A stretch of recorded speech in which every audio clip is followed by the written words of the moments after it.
Hello friends, வணக்கம். Welcome to ஆமுதலக்கவரி channel. இன்றைக்கி நம்ம சேனலில் நியூபார்ன் பேபி கேர் டிப்ஸ் தாங்க பார்க்க போகிறோம். அதாவது பிறந்த குழந்தைகளுக்கு சளி பிடிச்சா என்னென்ன டிப்ஸை நம்ம ஃபாலோ பண்ணோம் அப்படின்னா அவங்க அதிலேருந்து விடுபடலாம் அப்படின்ட்டு. அது மட்டும் இல்லை, குழந்தைக்கு சளி பிடிக்காமல் எப்படி பாதுகாக்கிறது அப்படின்னு நம்ம தொடர்ந்து பார்க்கலாங்க. வீடியோக்குள்ளே போகிறதுக்கு முன்னாடி இந்த வீடியோவுக்கு ஒரு லைக் கொடுத்துருங்க. நம்ம சேனலில் ஏகப்பட்ட டிப்ஸ் இருக்குங்க. Pregnancy tips, post pregnancy tip, newborn baby care tips எல்லாமே இருக்குது. ரொம்பவே பயனுள்ள தகவல். ஒருவேளை ஃபஸ்ட் டைமாக நீங்கள் இந்த வீடியோ பார்க்குறீங்க அப்படின்னா நம்ம ஹோம் பேஜில் போய் செக் பண்ணி பாருங்கள், நிறைய வீடியோஸ் இருக்குது. வாங்க இப்போ வீடியோக்குள்ளே போகலாம். குழந்தைகளுக்கு சளி பிடித்தல், இருமல், காய்ச்சல் எல்லாம் ரொம்பவே சாதாரண விஷயங்க. அதை நம்ம ஈஸியாகவே சரி பண்ண முடியும். அதே மாதிரி குழந்தைகளும் ஒரு சின்ன சளி இருமல் வந்துட்டாலே ரொம்ப அழுதுகிட்டே இருப்பாங்க. நம்மளுக்கு ரொம்ப கஷ்டமாக இருக்கும் இல்லையா?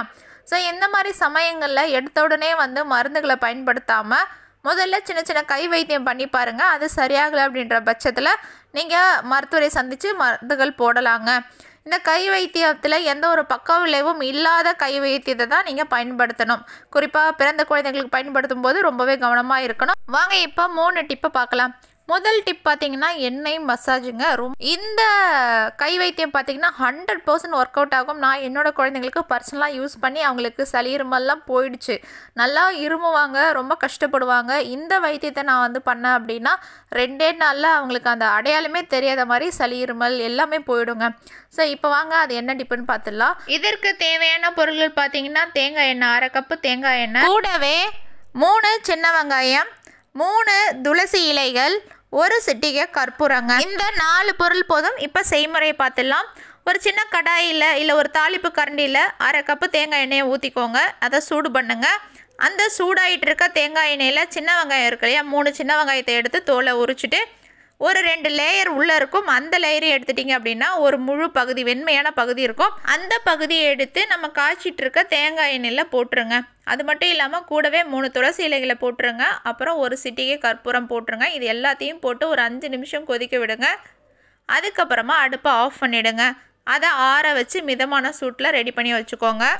இப்போது உங்கள் குழந்தை எப்போ தூங்குறாங்களோ அந்த சமயத்தில் அவங்களுடைய நெஞ்சு பகுதி, அப்புறம் கழுத்து பகுதி, முதுகு பகுதி, அக்குள் பகுதி, இது எல்லாத்துலேயும் தேய்ச்சி விடுங்க. பாதம் இருக்கு இல்லையா, பாதம், இது எல்லாத்துலேயும் தேய்ச்சி விட்டு குழந்தைய அப்படியே தூங்க வச்சுருங்க. இப்படி நீங்கள் ஒவ்வொரு முறையும் ஒரு நாளைக்கு 2 தடவை இல்லை குழந்தைங்க தூங்கும்போதெல்லாம் நீங்கள் இந்த ஆயில் அப்ளை பண்ணாலே போதுங்க. சளி எல்லாமே கரைஞ்சி மோஷன் வழியாக அவங்களுக்கு வெளியில் போயிடும். அவங்களும் 2 நாளில் குணமாயிடுவாங்க. நீங்கள் கண்டிப்பாக ஒர்க் அவுட் ஆகும். ட்ரை பண்ணி பாருங்கள்.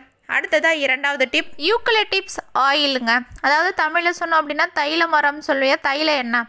அந்த எண்ணெய் கடைகளில் விற்கும். அதை வாங்கிட்டு குழந்தையோட காதுக்கு பின்புறம், தொண்டை பகுதி, நெஞ்சு பகுதி, முதுகு பகுதி, இது எல்லாத்துலேயும் அந்த எண்ணெயை தடவி லேசாக தேய்ச்சி விடுங்க. இப்படி நீங்கள் தொடர்ந்து பண்ணிட்டு வரும்பொழுது சளி இருமல் எல்லாம் சரியாயிடுங்க. இது குழந்தைங்களுக்கு மட்டும் இல்லை, பெரிய குழந்தைகள் வரைக்கும், ஏன் பெரியவங்க வரைக்குமே இதை யூஸ் பண்ணலாம். 3வது பார்த்தீங்கன்னா முருங்கை இலை எண்ணெய்ங்க. அதாவது முருங்கை இலை இருக்குல்லையே, அதை ஒரு கைப்பிடி பிரித்து வச்சுக்கோங்க. 1/2 கப்பு தேங்காய் எண்ணெய் எடுத்து வச்சுக்கோங்க. ஸோ ஒரு கடாயில் இல்லை தாளிப்பு கரண்டியில் 1/2 கப்பு தேங்காய் எண்ணெய் ஊற்றி அந்த ஒரு கைப்படி முருங்கை இலையும் போட்டு அதை காய்ச்சுங்க. இலைகள் பொரிக்கிற சத்தம் வரணும். அது வரைக்கும் அடுப்பை எரிய விடுங்க. அதுக்கப்புறம் பொரிஞ்சதுக்கப்புறமா நீங்கள் அடுப்பை ஆஃப் பண்ணிவிட்டு எண்ணெயை ஆற விடுங்க. மிதமான சூட்டில் இருக்கும் பொழுது சளி பிடித்த குழந்தைகளோட தலையில் இந்த முருங்கை இலை எண்ணெயை நீங்கள் தடவி விட்டுருணுங்க.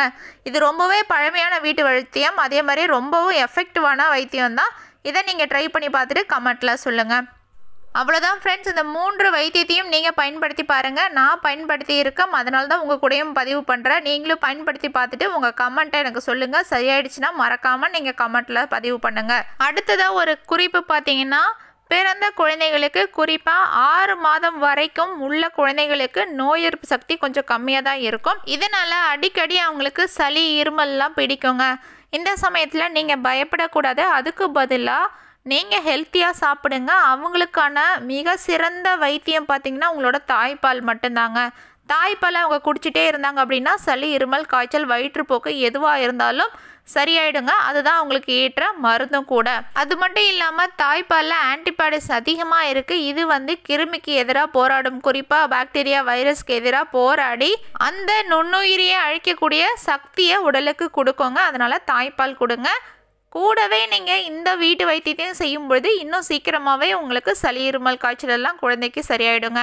சரி வாங்க, இப்போ சளி இருமல் காய்ச்சல் பிடிக்காமல் இருக்கணும் அப்படின்னா நம்ம என்ன மாதிரி டிப்ஸை பயன்படுத்தலாம்னு பார்க்கலாம். முதல்ல யாருக்காவது வீட்டில் சளி இருமல் பிடிச்சிருந்து அப்படின்னா குழந்தைகிட்ட நீங்கள் போகாதீங்க, குழந்தைய தள்ளி வச்சு பாதுகாத்து கொள்ளுங்கள். இரண்டாவது டிப் பார்த்தீங்கன்னா, எப்பொழுதெல்லாம் குழந்தைய தூக்குனாலும் இல்லை தூக்குறீங்க இல்லை கொஞ்சறீங்க உணவு ஊட்டுறீங்க எப்படின்னாலும் தாய்ப்பால் கொடுக்குறீங்கனாலும் கைகளை சுத்தமாக இருக்கணுங்க. அதனால் குழந்தைகிட்ட போகிறதுக்கு முன்னாடி உங்கள் கைகளை நல்லா வாஷ் பண்ணிவிட்டு அதுக்கப்புறமா குழந்தைகிட்ட போங்க. இந்த மாதிரி நீங்கள் ஃபாலோ பண்ணிங்க அப்படின்னா சளி இருமல் காய்ச்சல் எதுவும் குழந்தைக்கு பிடிக்காது. மூன்றாவது டிப் பார்த்திங்கன்னா, குழந்தைகள் முட்டி போடுவாங்க, ஓடுவாங்க, தவழுவாங்க. இந்த மாதிரி ஸ்டேஜில் இருக்கக்கூடிய குழந்தைகள் கையை கீழெல்லாம் வைப்பாங்க. வச்சதுக்கப்புறம் அவங்க வாயில் கை வைக்காதபடி பார்த்துக்கோங்க. அப்படியே அவங்க வாயில் கை வச்சாங்கன்னா அவங்க கை மூலயமா உள்ள நுண்ணுயிர்கள் போகும். அதனாலையும் இந்த பிரச்சனை வரலாம். அதனால் உங்கள் தரையையும் சுத்தமாக வச்சுக்கோங்க.